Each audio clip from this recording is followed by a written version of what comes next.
اسلام میں ایک بہت ہی اہم کانسیپٹ ہے جسے دین کی اصل شکل کو بچائے رکھنے کے لیے ضروری مانا جاتا ہے۔ اسے کہتے ہیں بدعت، جس کا موٹا موٹا مطلب ہے دین میں کوئی نئی چیز جوڑ دینا۔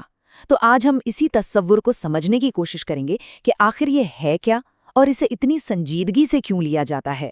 چلیے شروع کرتے ہیں۔ دیکھیے، ہماری پوری بات چیت کی جو بنیاد ہے وہ پیغمبر محمد کی کہی یہی بات ہے۔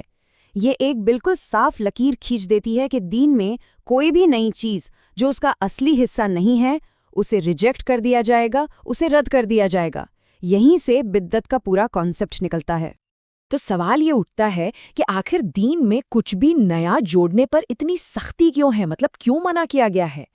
اسے سمجھنے کے لیے ہمیں اسلام کے ایک بہت ہی بنیادی ایک فنڈامنٹل پرنسپل کو دیکھنا ہوگا۔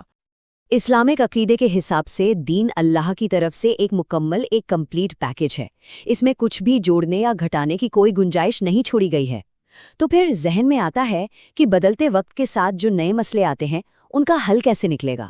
اس کا جواب اجتہاد میں ہے، یعنی جو دین کے اصول ہیں انہی کی روشنی میں سوچ وچار کر کے نتیجہ نکالنا۔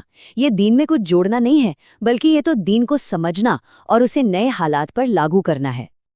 اچھا، دین میں کوئی نئی چیز جوڑنے کو اتنا سنگین جرم کیوں مانا جاتا ہے؟ کیونکہ ایسا کرنا اللہ پر جھوٹ باندھنے کے برابر ہے۔ اس کا مطلب یہ ہوا کہ کوئی ایسی بات یا ایسا کام دین کا حصہ بتایا جا رہا ہے جو اللہ نے بتایا ہی نہیں، اور یہ ظاہر ہے ایک بہت ہی بڑا الزام اور بہت بڑا جرم ہے۔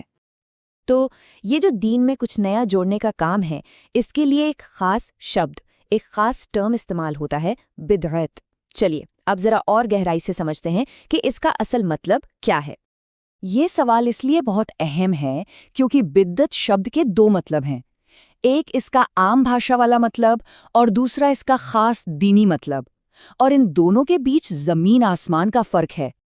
اگر ہم عام عربی زبان کی بات کریں تو بدعت کا مطلب صرف کوئی نئی چیز یا انوویشن ہے، ایک نیوٹرل سا شبد ہے۔ لیکن جیسے ہی یہ شبد دین کے دائرے میں آتا ہے، اس کا مطلب پوری طرح بدل جاتا ہے۔ تب یہ کسی ایسی چیز کے لیے استعمال ہوتا ہے جسے دین کا حصہ بنا کر پیش کیا جا رہا ہو، جبکہ اس کی اجازت نہیں ہے۔ بدعت کتنی سنگین چیز ہے، اسے سمجھنے کا سب سے اچھا طریقہ ہے اس کی تلنا شرک سے کرنا۔ ہم سب جانتے ہیں کہ شرک یعنی اللہ کے ساتھ کسی کو شریک کرنا اسلام میں سب سے بڑا گناہ ہے، لیکن اگر ہم جڑ میں جائیں تو ان دونوں گناہوں کی وجہ ایک ہی ہے، اللہ پر جھوٹ باندھنا۔ شرک میں اللہ کی ذات یا صفات میں کسی اور کو شریک کیا جاتا ہے، اور بدعت میں اللہ کے دین میں اپنی طرف سے کچھ جوڑ دیا جاتا ہے۔ اب ہم اس ٹاپک کے شاید سب سے اہم پوائنٹ پر آتے ہیں۔ یہ وہ فرق ہے جو دنیاوی اور دینی معاملوں کے اصولوں کو ایک دوسرے سے بالکل الگ کر دیتا ہے۔ یہ ٹیبل اس فرق کو بالکل صاف کر دیتا ہے۔ دیکھیے، دنیاوی معاملے ہیں جیسے سائنس، ٹیکنالوجی، ہماری روزمرہ کی زندگی۔ یہاں اصول یہ ہے کہ سب کچھ جائز ہے جب تک کہ کسی چیز سے صاف صاف منع نہ کیا گیا ہو۔ اسی وجہ سے تو ہم نئی گاڑیاں بناتے ہیں، نئے فون بناتے ہیں۔ یہاں انوویشن کو ترقی مانا جاتا ہے۔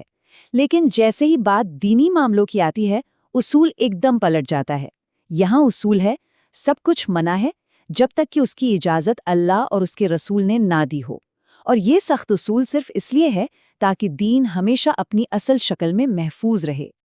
تو پھر اگر کوئی اس اصول کو توڑتا ہے اور دین میں کوئی نئی چیز لے آتا ہے تو اس کے نتیجے کیا ہوتے ہیں؟ چلیے اب اس پر غور کرتے ہیں۔ جو سوس ہم دیکھ رہے ہیں اس میں بدعت کی دو بڑی مثالیں دی گئی ہیں۔ پہلی، امامت کا عقیدہ، جسے ایک ایسا دینی عہدہ مانا جاتا ہے جو سوس کے مطابق اصل دین میں موجود نہیں تھا، اور دوسری، تکفیر کا عمل، یعنی کسی ایسے شخص یا گروہ کو کافر قرار دینا جو خود کو مسلمان کہتا ہو۔ ان دونوں کو دین میں بعد میں کیے گئے اضافے کے طور پر دیکھا جاتا ہے۔ تو آخر میں نتیجہ کیا نکلتا ہے؟ نتیجہ بالکل صاف ہے، اور یہ ہمیں واپس اسی پہلی حدیث پر لے جاتا ہے۔ نیت چاہے کتنی بھی اچھی کیوں نہ ہو، دین میں اپنی طرف سے ایجاد کی گئی کوئی بھی چیز اللہ کے یہاں قبول نہیں کی جائے گی، اسے بس رد کر دیا جائے گا۔ یہ بیان اس نتیجے کی سنگینی کو اور بھی بڑھا دیتا ہے۔ مطلب بات صرف اس کام کے رد ہونے تک نہیں رکتی، بلکہ اسے ایجاد کرنے والے کو اللہ پر جھوٹ باندھنے کے جرم میں قیامت کے دن جواب دہ بھی ٹھہرایا جائے گا۔ تو اس پوری بات چیت کا نچوڑ کیا ہی؟ وہ کون سا ایک سب سے اہم پوائنٹ ہے جو ہمیں یاد رکھنا چاہیے؟ اس مناہی کے پیچھے کا جو لاجک ہے اسے ان 4 سٹیپس میں سمجھا جا سکتا ہے۔ پہلا، اللہ نے دین کو مکمل کر دیا ہے۔ دوسرا، اگر کوئی اس میں کچھ جوڑتا ہے تو اس کا مطلب وہ یہ مان رہا ہے کہ یہ ادھورا تھا۔ تیسرا، یہ ماننا خود دین کے پیغام کے ہی خلاف ہے، اور اسی لیے چوتھا، دین کی اصل شکل کو بچانے کے لیے ہر اضافے کو رد کر دیا جاتا ہے۔ یہ ایک قسم کی حفاظتی دیوار ہے۔ اور ہم اپنی بات اسی اہم اور سوچنے پر مجبور کرنے والے سوال کے ساتھ ختم کرتے ہیں، جو ہمیں اپنی ذاتی نیکی اور دین کے طے کیے ہوئے اعمال کے بیچ فرق کرنے پر اکساتا ہے۔